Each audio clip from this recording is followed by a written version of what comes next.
looking sharp, Aaron Macy. I try. What's going on here? No hat? I have it, yeah, no. Couldn't wait to say something then. You couldn't, eh? I could not wait. Yeah, that's right. What's going on? What's going on? Talk to me, man. It's been good to have a little break. You know what? I thought I was like proper done with podcasting. Not done, but I just needed a break. And then that's why you took grand final off. Yeah.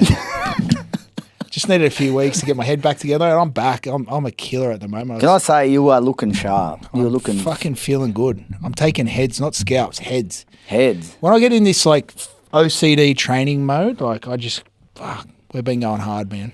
I've, as you know, bar one little fuck up, I've been off the drink for it's coming up to 16 weeks. I've had pretty much one drink in 16 weeks, and the clarity that you do have, and I've just started to train a bit more. Been getting up every morning, and you just feel sharp. You do. I'm proud of you, bro. Like seriously, that's a huge thing to do. I've had 2 years off the drink, 2014 and 2018. Nah, not back-to-back years. Not back-to-back years. 2014, 2018, and the amount of clarity you have. These last 2 weeks, like I'm kid you not, I'm training like I'm playing first grade, walking out of a gym exhausted, and I just can't believe how good I feel mentally. And it's such an easy thing to say. Oh, just train and, you're going to feel better. But it's fucking legit. Yeah. It's legit. Everything's so much easier. It really is. So you pick your battles, and tomorrow I've got a battle on my hands. I've got my brother-in-law's 50th. So. Do you have an angel or just two devils on each shoulder once? Oh, I've got a lot. I'm a Gemini, man. There's a lot of people on my shoulders just whispering, do this, do that, blah, blah, blah. But anyway, how you been, mate? Seriously. Other than that, I'm proud of you. I'm going all right. How's the racing show? Racing show's good. Been tipping winners. Pulling that out of my ass a bit. So that's always good. What's the show called again? Proper Punters. Proper Punters. So get behind that. If you like a little punt, get on the Proper Punters. Mate, definitely get. We've got Jason Campbell. He's joined the team. There's me, him, and Tommy Forward. And I think between us, like touch wood, every week tip winners on the show. So it's been a good team effort. I don't mean to toot my own horn, but we won a golf day yesterday. The Coogee Bay Golf Day, inaugural Sydney Children's Hospital. Yeah. Chungi and the rest of the CBH crew, like they do a really good corporate day. We play golf out at Bonnie Doon. And how's the weather? Cracker day. Just perfect. Just such a good day. Sober. You did a golf day sober. Like the levels one you did, was that sober? Yeah, and that was definitely not sober. But man, I am so much worse at playing golf when I'm sober. I was awful. Or you reckon you're just that drunk you think you're playing decent? No. It's like when I play pool. If I had a few drinks, I'm a genius. Like I don't mind playing a game of pool. And everyone says, I'm better when I'm drunk. I'm telling you. You should have seen me hit the golf ball yesterday. Yeah? Oh, awful. But we did win. We finished up with... So your teammates had a very sore back. Yeah, they carried me. I had 4 Voltarens. So you had to have something. You had to be a substance. My back was fucked. Cracker day. We won. I left before the presentation. So the boys were sending me photos of the trophy, and we won a few prizes. And yeah, it was a good day, mate. And now we're back here. We're in the hot seat. We've got footy tonight. I know. I'm almost like I'm getting lost without, like, Thursday night comes around, Friday night comes around. Like, what am I doing? You kind of do, don't you? Like, that's your week. It gives me balance, the football. I know. Well, as a spectator, like I'm like, it's too much footy. But then as soon as it's finished, I'm Where's like, it gone? What are we doing? Well, it's like a break up. I need this. And back. I can't watch NFL because it's on during the day. Like I'm at work. Yeah. Has basketball started? I'm not sure. Not yet. I think it's maybe a week or so away. It's getting close. Tommy Gunn, basketball soon? Pre-season, there's some games on. Yeah. Bit of UFC going on. Yeah, well, I always watch UFC and boxing, so there was a good card last week. Yeah, last Sunday. Joy Opetaia. Yes. My uso, like one day we're going to get you on the pod, my man. You're my favourite fighter. I've been following you. I've known you since you were 15, and I'm, Uncle Tap, he's old man. Love you guys. Do you reckon, I reckon he's got to be one of the most, I know he's certainly rated now, but he's probably the most, I shouldn't say underrated, under-talked about fighter in the country. Look, he's just hit the world stage, and I follow so much of his content. I follow all these boxing analysts. from around the world, and just the noise that kid is making. Look, respectfully, like No Limit is the number one boxing organisation in Australia, so they really back their fighters. Yeah, and they promote them well. And they do a the good Rose job boys. of promotion. So Timmy Zhu, obviously, like a great fighter. But our best fighter in the country right now is Jai. Definitely. And by far. Incomparable. And he's with Tasman fighters. And it's just, now that he's on the world stage, he's fighting in Riyadh, in Saudi Arabia. They're doing an incredible job, Riyadh. Unbelievable. And what about, is it Sky Nicholson? She's Aussie. She just fought on that card. She did. Sorry, she was on the undercard. Yeah, she's the WBC champion. Mate, she's a little beast. Yeah, she's a good boxer. But Jai, man, he's got everyone on notice from light heavyweight to heavyweight. Yeah, the cruisers are on notice. The bridgerweight, which is like not many people are talking about, and the heavyweights. Like Jai is an absolute animal. His footwork, his power. His interviews, package, his eyes, and he talk. Like, you just like you can't help but be just drawn into this kid, Yeah. And it's Ben Roberts who actually played at Canterbury and Para. It's his first cousin. Really? Yeah. So Uncle Tap and Benny's mum are brother and sister. So, man, this isn't a boxing show. Let's talk a bit of footy, man. Like we've got a talking about. We'll sit with the Polynesians there because have a look at how good Polynesian football is. I'm glad you brought that up. And this is so if we go back to 2017, let's go further back. So when Samoa, Tonga, Fiji, all these teams started coming in, it was always the end of a career for the Polynesian boys to either not play for New Zealand, to play for Samoa, or just too early to get picked, and then sometimes get picked. Or was it always? Yeah, maybe it was always maybe the older guys. So like, if my earliest memories of the Samoan team were, actually they were quite young. It's like Ali Lauatiti, Nigel Vangana, Woody Talau, the Pulatua boys. Yeah, and it wasn't. New Zealand and Australia were just such a pinnacle for rugby league that if you had Polynesian background, you were just indoctrinated into that's who I want to play for. Yeah, one or the other. One or the other. And don't get me wrong, I won't try and diminish the actual importance of an Australian jersey or a New Zealand jersey. Correct. Because my Australian jersey means the world to me. But playing for Samoa was different. Something was different. Like everything was different culturally. To represent my father and my family in Samoa, in Australia, in New Zealand, it just the camps were just different. And so to see, if I fast forward just a little bit, and then you go back actually. Explain what what is it different about those camps? Because people would love to hear that. Well, in my case, right, being an Australian, growing up Australian, having all my family out west, which I didn't spend much time with, my interaction with Polynesians was very limited in the eastern suburbs. There was a few of us, but not many. So Samoa has always been like this mystical place to me and my brother and my sisters. Like we're just like so fascinated with our background, with how our father grew up, where he grew up, our tribal mentality, warrior spirit, the humbleness of Polynesian people. We've always loved our culture, but just weren't exposed to it in the eastern suburbs. So it was to get that opportunity and get a call in 2013 from Nigel, actually. He said, would you play for Samoa? And I'm like, I'm at the end of my career. I should have done it earlier, but yeah, I'll play for Samoa for sure. But if you, and this is not, and I'm a big fan of the Tongan team as well. But before Jason Taumalolo and all those boys decided to play for Tonga, there was Anthony Milford, Tim Lafai, BJ Leilua, Frank Pritchard, Semi Cassiano, Marty Tapau. These guys all played for Samoa around 2013. And it was kind of like you had guys in their peak choosing the islands over Australia, New Zealand, whatever it was. And we went okay in the Four Nations. We should have beat. So we went to the World Cup, made the quarters. Yep. And then we went 2014. We should have beat England in the first game. We just got beat by New Zealand in the second game on the bell, and then Australia gave it to us. But then 2017, it all changes when Tonga beat Australia.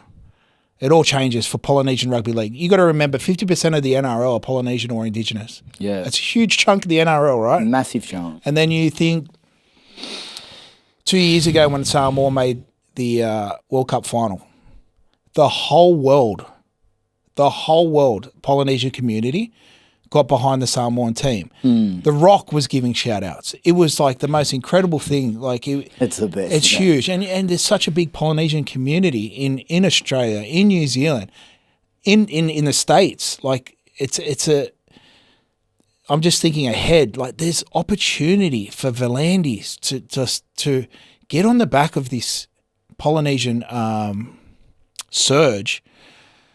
And I just come to me now, maybe an Origin series, like a Samoa Tonga three game series. You could sell out a stadium in the States. You could sell out stadiums here in Sydney and Brisbane. Yeah, like there's a money opportunity there for everyone involved. We'll take 10%. You heard that? Yeah, but you know, like financially, like I got into the financial side of things a few years ago, and obviously Samoa, Tonga, Fiji, they got to come. Their government needs to come to the table because the NRL can't pay for everything. Yeah, correct. And I believe when Samoa and Tonga were having those tests out in Penrith, it was actually costing the NRL money to put it on. Surely we could just send a nice email to The Rock and he'd get behind it. Yeah. He's got a little bit of spare change. A little bit of Bugs Bunny. In his ashtray. But just to, like, I think there's a real opportunity to really ride that. And you look at tonight's game, you've got, obviously Critter's out, but you've got... I know, it's such a shame. Look at the teams, man. The Samoan team that's going to England, and then you look at the Tongan team tonight. Like, I'm not completely sold on Australia winning tonight. I think Tonga's got a really good chance to win. I'll bring up the team quickly, but... Yeah, well, you can look. You got the forward. Lehigh Hopewadi. Like, fuck, what a breakout season. Yeah. He's like...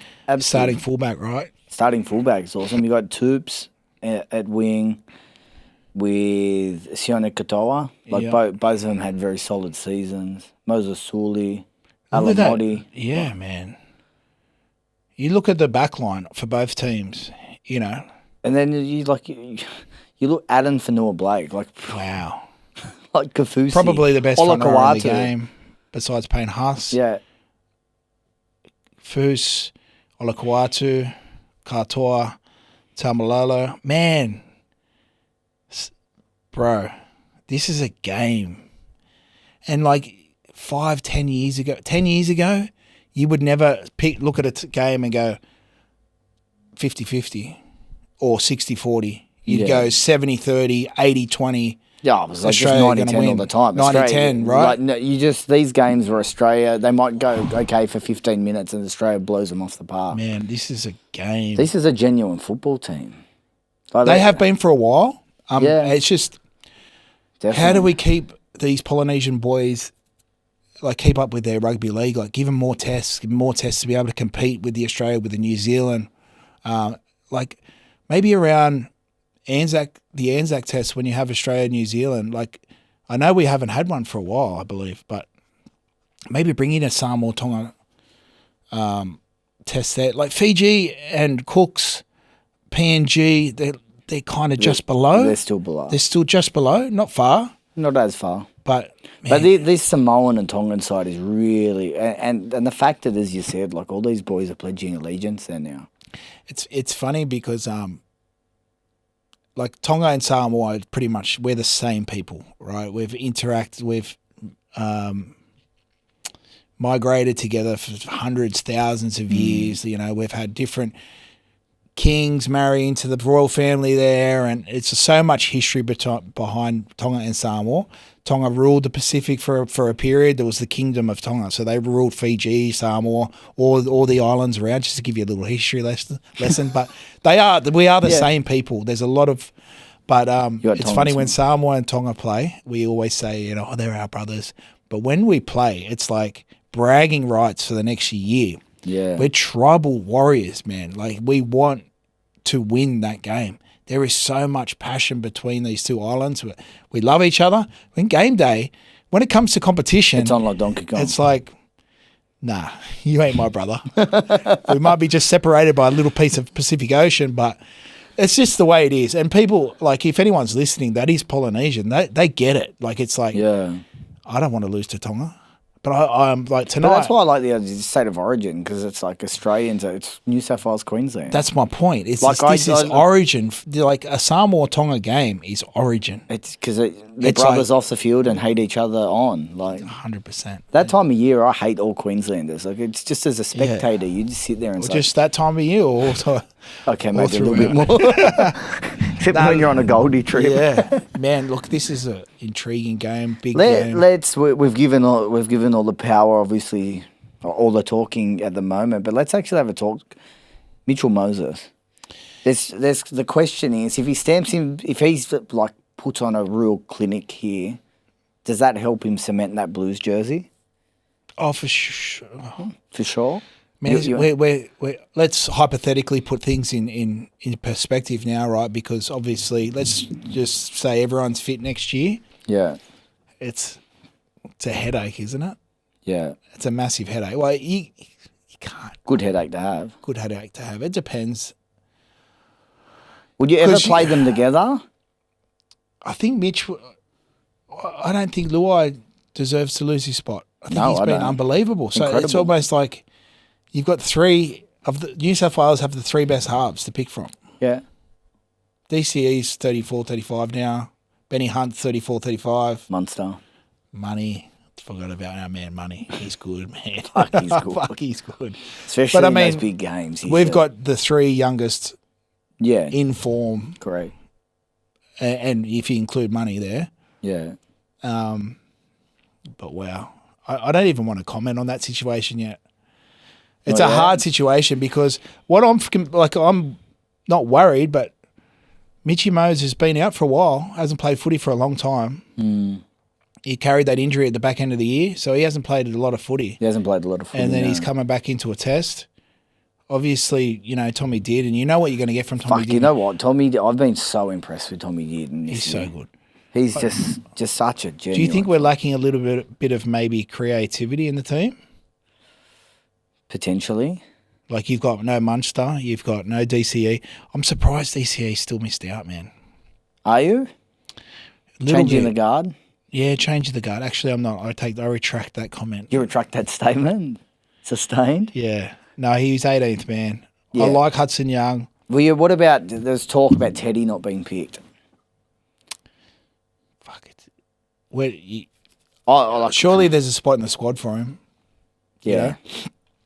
But it is what it is. I mean, let's not review this game too much. It's going to be a cracker, an absolute cracker. I'm really looking forward to this. Mitchie Barnett, very happy to see Mitchie Barnett. Very happy to see him inside. Very well deserved.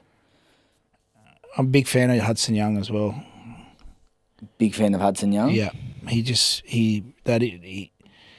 He's got this just off the cuff knack to just create something out of nothing. He's aggressive. He's got that mongrel in him. He's got that little bit of shit in him. He's very tinny. He scores like he just pops up out of nowhere. If the ball will be loose on the ground, he'll be there, and that's just part of his competitive nature. So it's funny when you pick Origin sides and then see the difference in an Australian team. You're thinking, how come you weren't good enough there? But I see you developing and being better there in the Australian team. It's the dynamic and the chemistry that we talk about within different teams, and I like this, but I will say this Tongan team looks good. It certainly does. Well, let's use this as a bit of a segue. So you got Benny Hunt there, he's 18th man. Yeah. Bit of talk about him going to another club. Where do you see him fit? Well, there's been the Dogs talk. Yeah. There's been Roosters. It's just come up. I don't really want to go into it because I don't know enough about it. But Sandon Smith's got himself into a bit of hot water with not. Well, let's start with Benny Hunt, and then we'll go. We'll start with Benny Hunt. Okay. And then you've got Newcastle, half, right? So I haven't looked into it too much, but this noise has been around for a while that Benny Hunt wanted out of the Dragons. But then he was happy to stay, and then it's like, we don't want him now. Let's not get in. I won't get into too much of, like, I know there was maybe a parting shot or anything. I don't read too much into that stuff. He was unhappy originally. Then they talked him into staying. Now they're giving him permission to negotiate. To leave.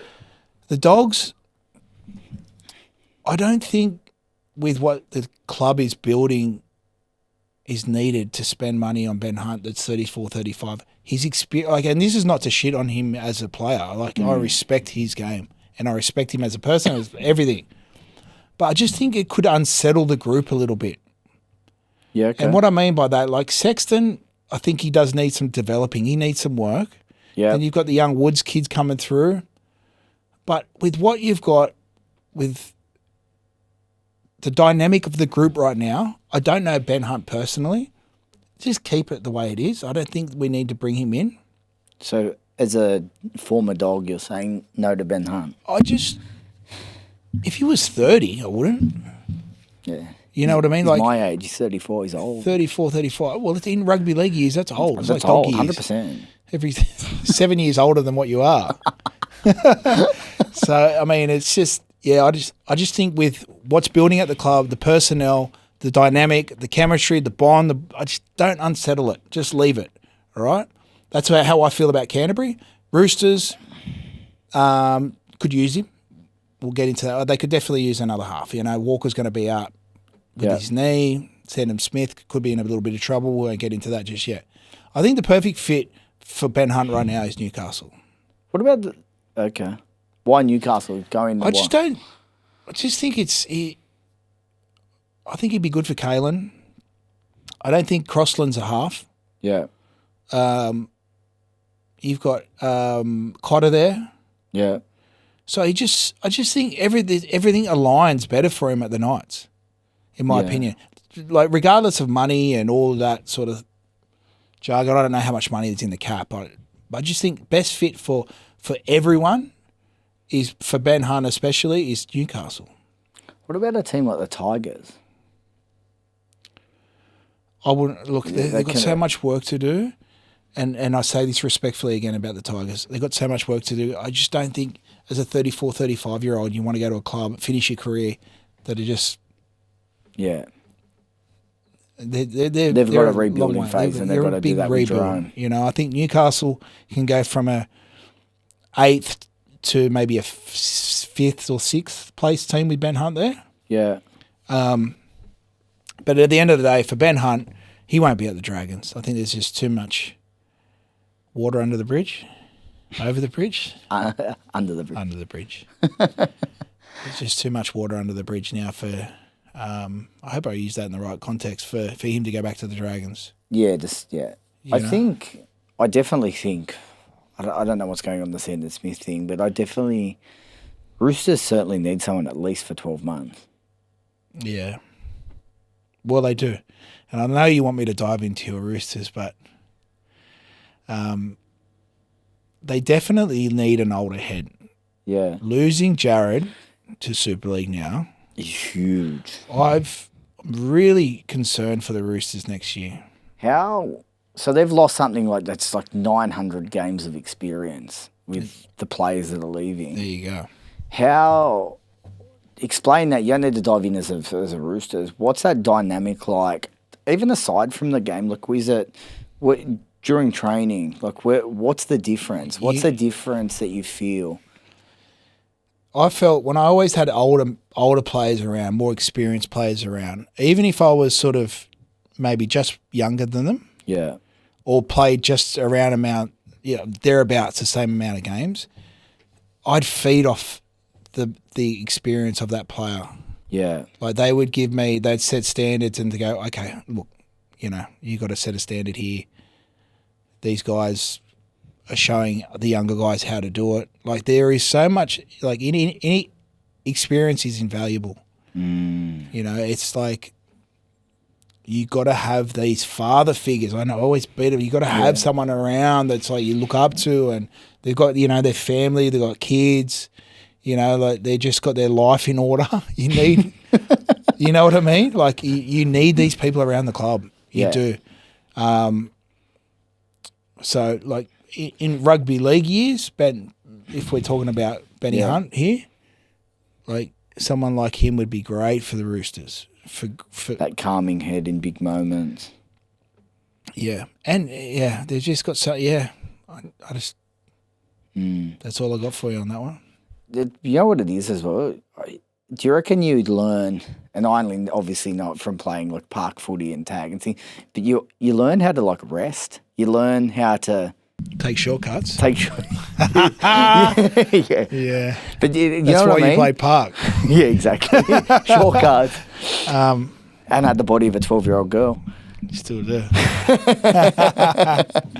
But do you know what I mean? It is like, how different was it for you, like from when you started to like when you got like to the back end of your career, your mentality, how you see the game? Like explain it. Like your IQ for the game becomes a lot higher because you're just like a dog chasing a bone when you're a kid. You're just like, I've got to do everything. Like, and there's so much emphasis around effort areas. I get that now. Like my effort areas were fucking terrible most of the time. But I could get you a fucking quick play of the ball, that's for sure. Yeah. Fuck it. You want a quick play of the ball? I'm not getting in that kick chase. That was my favourite. Fucking get down there, boys. I'll see you on the third. There you go, resting. Where are we going with this? Where were we? But yeah, your IQ for the game becomes a lot, but you become more experienced in your role. What's my role here? What's my job? Yeah. And it's not so much taking shortcuts. It's just like, I know where to rest. I know where to carry. I know where to get involved. I need to be, as a back rower, now these days, you're an 80-minute player. So each position specific, like front rowers, the middles, hey, go out, give me fucking 25 minutes of your hardest minutes. Yeah. Set the platform for the rest of your team. Back rowers, 80 minutes. Do everything to perfection, and make sure you're able to stay at a high standard for 80 minutes. Outside backs, do everything. Just carry the ball. Get us out of the backfield. Back five, get in there, scoot, rabbit set. For people that don't know, rabbit set is like when the hookers get in, the wingers get in, just like carry, centers, just carry. I think that was the one thing that Penrith do so fucking well. Oh, yeah. Is they've got that... They feed off the back five. Imagine having To'o and Taruva to get you that first play of the ball and you're a front row getting behind the ball in the third or the fourth, and you only have to take one carry for that set because the back five has done such a good job. Yeah. And you just got to get down there and defend, defend well. Yeah. But they just do it better than anyone, All right, we did mention Sandon Smith before. It's come out that he's in a bit of hot water. Yep. Which is a bit of a tragedy for any supporter because we've got such a huge rap on him. But I think it said that he didn't alert the club. Yeah. Or the integrity unit. We're not the people that sort of talk about. You and I have discussed this. So whatever he's done, he's done. We don't shit on players, and I can just kind of talk from my experience in this situation. And this is something that I'm fucking definitely not proud of. But in 2006, we had a team drink. I couldn't get a cab home, and I saw the car there, and I was like, fuck, what do I do? And I jumped in the car, made an awful decision to drive. Got pulled over, spent the night in a cell, got released, went to training the next day, like nothing happened. Didn't tell anyone. And let this be a lesson for, like, players. Like, don't get in trouble. Like, please realise how short your careers are. Like, it goes like that. Year after year, gone. So just, you guys are earning really good money. We earn good money. You guys are making outstanding money. Just don't get in trouble, is what I'm saying. And if you do, you've got to be upfront. You've got to be honest straight away to the club and say, hey, own up. Because the consequence of the club's penalty that comes towards you could be the difference between being honest or trying to hide it from the club. You ain't hiding nothing from any club. You can't hide anything. You can't hide anything. So I thought I could hide it. So I'm at the training field, kicking a footy around. I see the CEO coming out of the tunnel with Steve Folkes. And I turn my back because we were flying out to play the Warriors. Yeah. And I turn my back thinking, this could have been the next day or 2 days later after the fact. Yeah. And they're like, Reni, come here. I'm like, oh, fuck, here we go. And then that's how it broke. Did you get done DUI? Yeah, I did. Why didn't you tell us? Because I thought I could get away with it. Yeah. I wasn't trying. Is that what you said?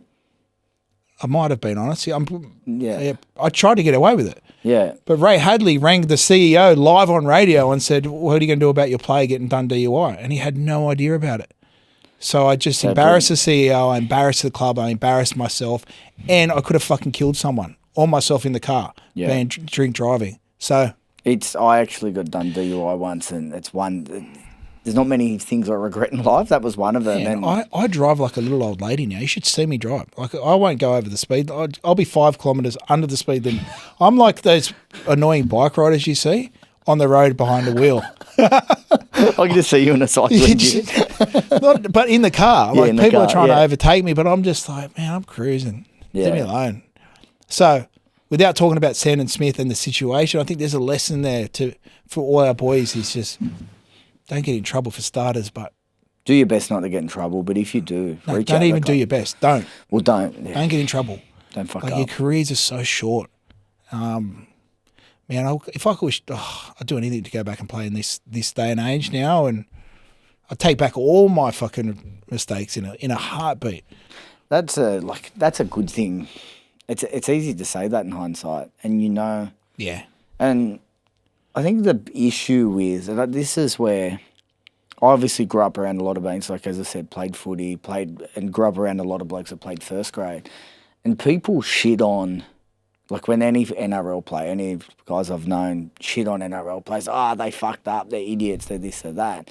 But as you know, a lot of the time, kids growing up playing footy, they grow up in a demographic where they probably went to a public school a lot of the time. Nothing wrong with that. No, there's nothing wrong with it, but it's you grow through that, and then during a lot of the footy players, all they did was playing footy. So by the time you hit years 11 and 12, if you do finish, you're playing school footy, you're playing park footy, you're playing rep footy. Yeah. You're training. So you haven't really got time for a lot of your education. A lot of them don't get to make time for it. And they're not pushed to because they're like, he plays footy. They make all the time because they're representing school, this, that, and the other. You leave, you become 18. Yep. And you go into a club where a lot of the time before, you were just babied. I remember cab fare. You remember your cab fares? Yeah. I used to write Bugs Bunny.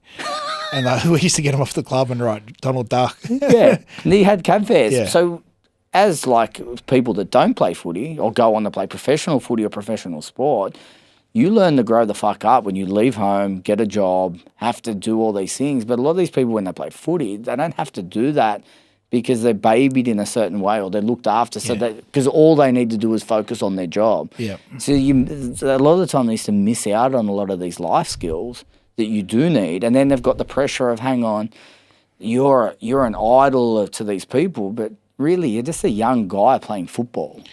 Yeah, it's not, you don't need life skills to make a fucking stupid decision. Like a dumb decision, right? It's a choice. That is a choice. We get choices, right? Like if you want to get scientific on this, like the prefrontal cortex of a male develops a lot later than After a female, 25. right? Yeah. So you've dead set got a Neanderthal brain. You've got this baby brain sitting in here. When do ours mature? I don't know. I'm still waiting to grow up. My prefrontal cortex is missing, I think. Before we get along, we're both missing the same thing. I mean, like, there's situations, and 99.9999% of players getting in trouble, and especially when I got in trouble, was a choice I made. And it was just came down to, like, you going left or you going right? And Mace right. I'd never went the right way. I went left. Left, yeah. And I think, every decision comes back to the individual, and they're generally like really dumb, poor life decisions. And you don't need to go to a private school to make the decisions that some of the boys made in the past, and especially myself. So I support players. I don't. If you're talking about the role model situation of a player, that's where I get a little bit my back up and go, I support the player.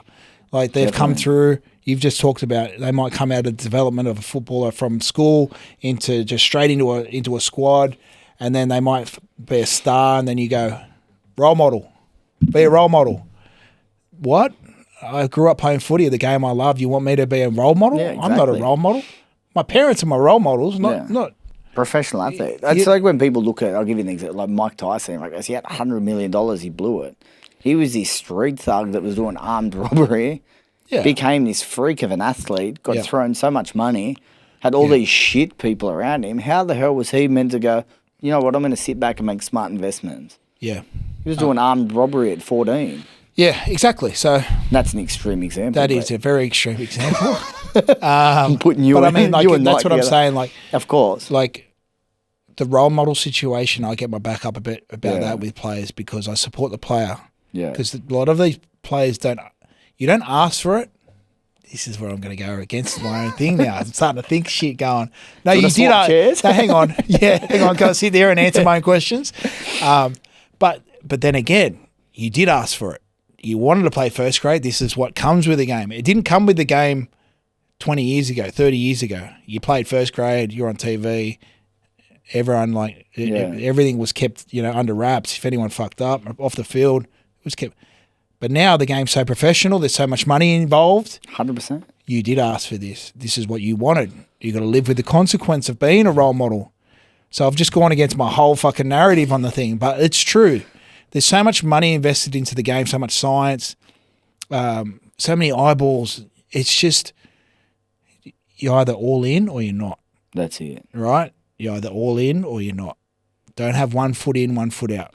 And as you said, so you said Ben Hunt. Like, Ben Hunt is fucking old for football, and he's 34.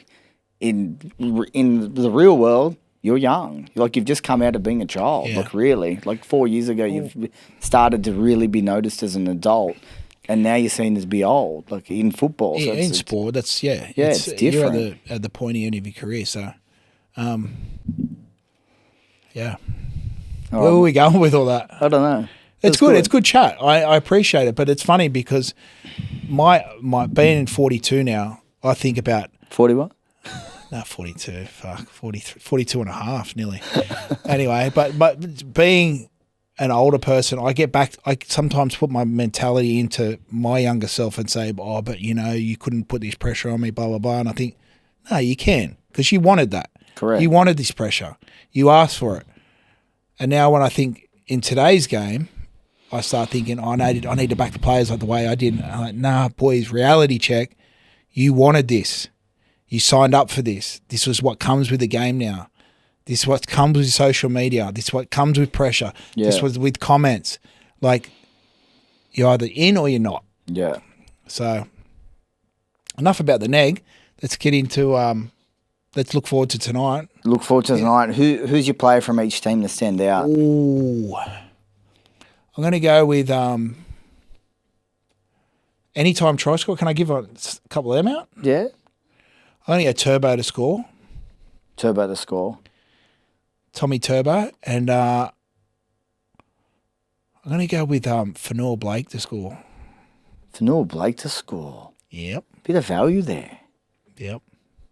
I don't know what that's paying. I just threw that out. Yeah, I can have a quick look. Who are you looking forward to seeing for Samoa? For Samoa? I really haven't. So I was supposed to go to Heffron today. They're flying out today to go to the UK. Yeah. Obviously, I want to see how Jerome goes. He's the leader of that squad now. Like he was always one of the leaders since he's come into the Samoan side. But without Critter there, I want to see him really marshal those forwards around. Yeah. And really just be a good lead. Show us the same Jerome that we saw all year with Penrith. Like, he was just he just had such a level head, a great leader. He played a lot smarter. There wasn't as much shit in his game, but it's still there. Yeah. So I'm looking forward to Jerome for Samoa. I'm really just looking forward to seeing him develop our people, our culture, our country, and just nurture these younger guys that are coming through. Critter's not there. Yeah. So he'd be the one. And for tonight's game, I'm so intrigued to see how Tonga's going to go because I'm not convinced on this Australian team right now. Yeah. It's not like there's players in there I don't think don't deserve to be there. But I don't look at that Australian team and go, wow, I wouldn't want to play that side. Do you know what I'd love to see? I've got another concept. You had the origin concept. I want to see the Samoan Tonga blended team play together. Like when you look at... You could have done that 10 years ago Yeah. and gone, wow. But now they're both like They're only good. super. I know. I just Yeah, love to 10 see. years ago would 10 have years been- ago could have. I just love to see it as just a one-off game. It's kind of like the British Lions. Is it the Lions? Yeah, In rugby union where they pick Ireland, Yeah, England, Scotland, Wales. yeah. Is that right? I think so. We could get fact checked on that, but who wins tonight for you? See, for you just to take that deep breath, Oh, look, gun to my head, and you still look at prices and being a betting man and looking at that. I think, it's that Suncorp. 4-pack's good. Suncorp, man. It is such a neutral ground. I used to love playing at Suncorp. Mate, Loved it.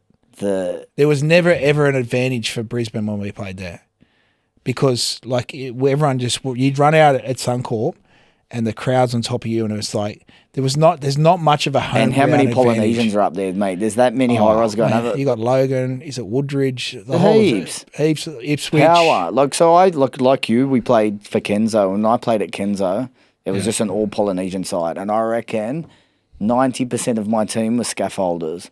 They were just the best. That's the way to stereotype an Islander. No, but it was no, but you know what? They made. You know what I loved they were about 13 it? and rocking up in high vis vests. They made. You know what was the best, mate? They rock up with the guitar. They're just the most chilled. But the second you got on that football field, I felt good because they're like, as you get on the back of us, you just felt comfy, and they're just big, strong. I guarantee you, right tonight will be there'll be more Tongan flags jerseys than Australian. 100%. It'll be a full on. It's just, what does it say? Capacity is 50. You're looking at least 30,000 Tongans that are going to be there, and Samoans, Correct. Fijian, Polynesians in general. That's what I mean. They're just like, and they're just so passionate. I love it. Very passionate. Just till they drink. Don't get stereotyping now. Good to see you, Mace. We'll see you next week, homie. See you next week, brother. Ciao. What are you prepared to lose today? Set a deposit limit. For free and confidential support, call the number on the screen or visit the website.